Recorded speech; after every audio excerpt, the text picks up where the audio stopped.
do novo.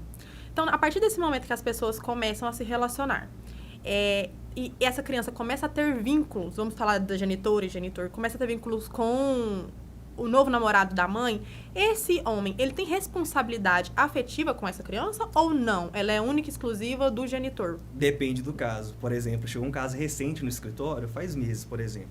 O que acontece?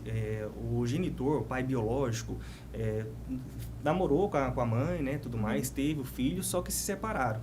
E ele foi para outro estado. Então, ele com 4 anos, ficava só com a mãe. E a mãe arrumou um outro companheiro, outro genitor. E esse homem praticamente exerceu o papel de pai. Costumo até dizer que pai é quem cria, né? E não é quem faz, né?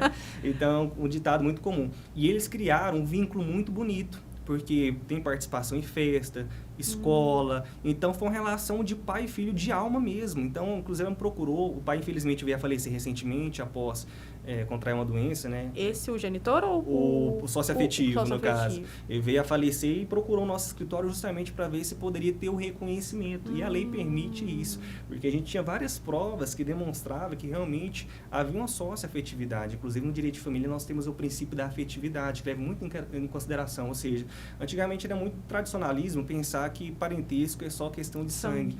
Não é mais.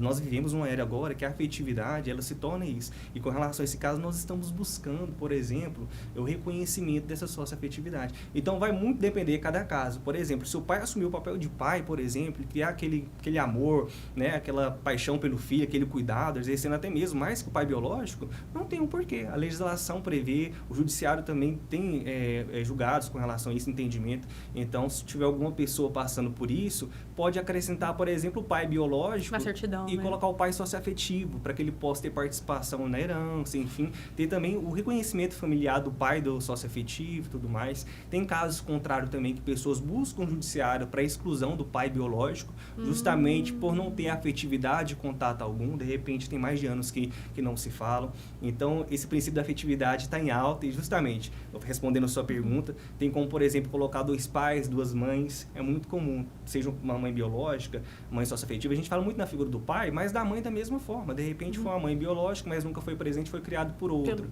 Muitas pessoas buscam o judiciário para poder reconhecer formalmente ali como mãe socioafetiva. Entendi. E olhando no quesito financeiro, esse pai socioafetivo, ele tem responsabilidade caso finde o relacionamento? Sim, com toda certeza, porque aí formalizando, ele é pai do mesmo jeito que o pai biológico. Então,